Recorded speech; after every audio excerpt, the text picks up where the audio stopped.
Alright, well, welcome to another video on wild, edible, and medicinal plants. And I've been doing quite a few of these today. It's a beautiful spring day, but I see one more out here that I want to do before I go home. Pretty yellow blooms out here. So I'm going to turn you around and show you some wintercress. So over here blooming in this field is some wintercress, often called common wintercress. Some beautiful yellow blooms here. Kind of growing up there in the shade as well.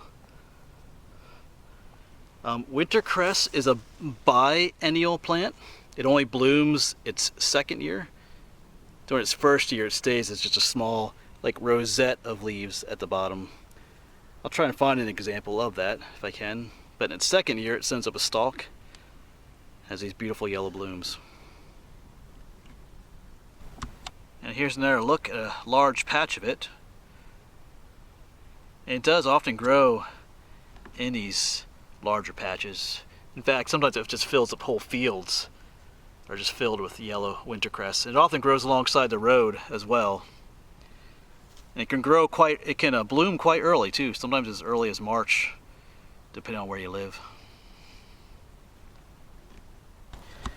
And the edible parts would include the young leaves if you can find them, and also these flower heads that haven't bloomed yet. They almost look like broccoli. Those are supposed to be edible. We will try some, although from what I've read, they can be very bitter. But we'll try them for you. So I'm gonna go ahead and find a place to get set up here. Got my backpack there. I'll probably set my tripod right here, and I'll get back with you. So let's talk about wintercress a little bit here, our plant for this video. And it's called common wintercress, and it is very common this time of year. This is early April that I'm filming this. Like I said, you can see a lot along the roadsides this time of year. And it is another plant that is not native to this region here in Pennsylvania or the US. It comes from Europe once again. But it spreads really quickly. One plant can produce up to 10,000 seeds, if I remember reading correctly, and that's how it spreads so quickly. And it is one of the first plants to bloom, and it's been valuable in times past here in this country and back over in Europe as an early spring vegetable, the leaves and stuff, because it's one of the first things that will come up. So after a long, hard winter with nothing green to eat, it was something that people were able to eat in early spring. So here's the common name for common wintercress. Barbaria vulgaris. So let's talk about that. Vulgaris just means common. That might seem a little weird because when we say if someone's being vulgar, we think that they're talking in a way that they shouldn't, crude and stuff. But vulgar means common, because back in the day you had the common people and you had the royal people. And the royalty spoke with spoke a certain way, and common people spoke the common way. The offensive way. So vulgar does just mean common, but over the years it took on the connotation of meaning something unpleasant, because common people were just unpleasant to be around. So vulgaris just means common. The top word refers to Saint Barbara, I guess in the Catholic Church, and her feast day. Most of these saints have feast days. Her feast day was in wintertime, when people would often, like I said, eat wintercress, or like at the end of winter. So that's where its scientific name comes from. Barbaria vulgaris. Gives you a little information about it. So like many other common plants, it does go by a number of other names as well. Sometimes it's called bittercress, which should say something about what it tastes like. Sometimes they're called yellow rockets. I'm not sure why they're called rockets. It's often called a wound rocket as well. It should tell you something about its medicinal properties. So it can be another one of those plants that can be kind of confusing based on what region you're from and what they call it. It is a member of the mustard family. It does resemble something called black mustard, but black mustard doesn't bloom this early in the year. Like I said, this is April. Black mustard blooms, I think, not till June. So that's one way to tell the difference between those two. So let's talk a little bit about the medicinal properties first before we talk about the edible properties and actually partake of some of this, which I might regret doing from what I've read about it.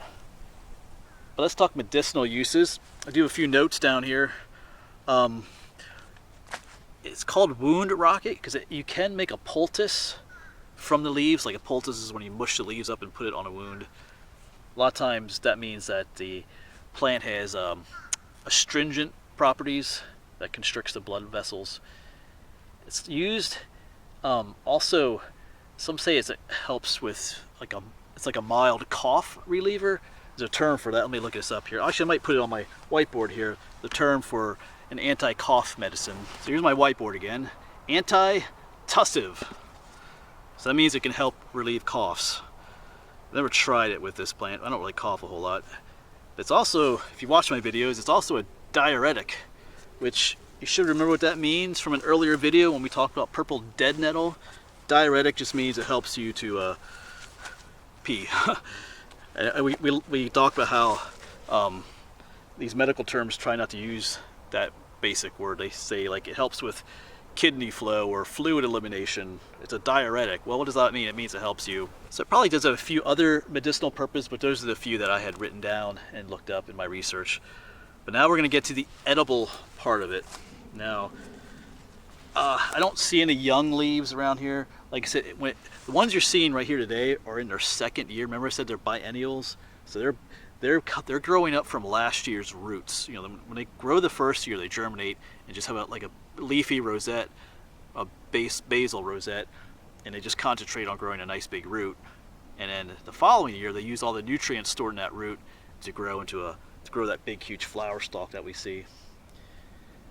So I don't know. I haven't seen any of those first year plants. They probably haven't even germinated yet, maybe. And if they have, they're probably super small. But anyway, I'm gonna at least get some of those flower buds off. So we'll go pick a few of those and we'll come back. Maybe I'll take you with me as I go pick a few, and then we'll come back, sit down, and partake of them. And they're probably gonna be really bitter, but we'll talk about that when we eat them. All right, so let's go back to this plant right here. I think I showed this one earlier. I think we'll try some of these right here. Pick those off. Just need one bunch. Let the rest do their thing and bloom. I don't know about any of the leaves. Maybe we'll take one of these leaves off. Just to try it. Just to torture ourselves. Alright, let's get back to the tripod and try these out. So I've read multiple accounts of people trying these and having regrettable experiences with them. The main thing they say is that they're just extremely bitter. But what you need to do to take the bitterness out is to cook them, especially the leaves. Maybe to cook them, rinse the water out twice as you cook it to get the bitterness out. But they say after that they can be pretty good. I don't remember what they said about the little broccoli looking flower buds. I feel like I'm gonna regret this, but I have other stuff to eat to get the taste out of my mouth. Let's try one of the little leaves here.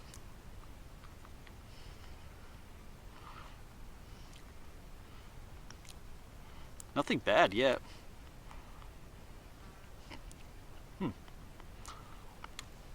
Not what I was expecting.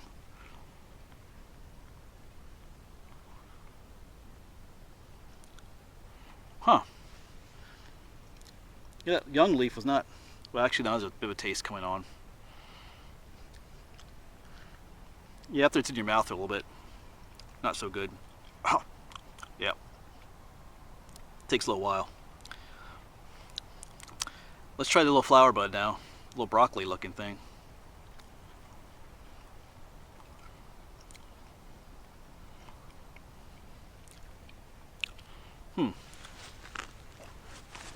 Offhand it. At first it wasn't so bad, but I don't know. Not horrible. But once again, if you cooked it, it would probably taste a whole lot better. But I don't have anything to cook with it out here, so yeah. Actually, I'm gonna try one of the older leaves here. Might as well.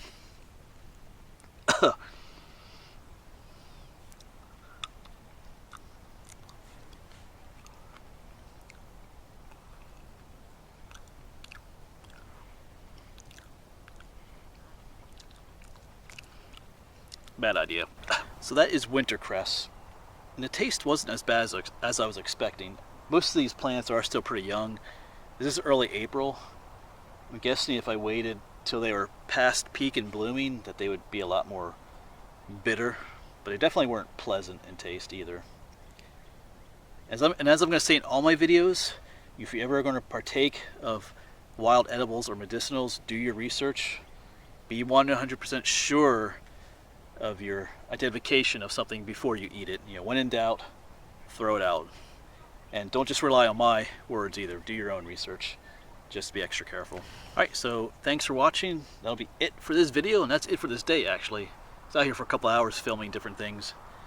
So I'm going to head home and have something a little bit more tastier to eat, I think. Alright. Thanks for watching, and I'll see you around.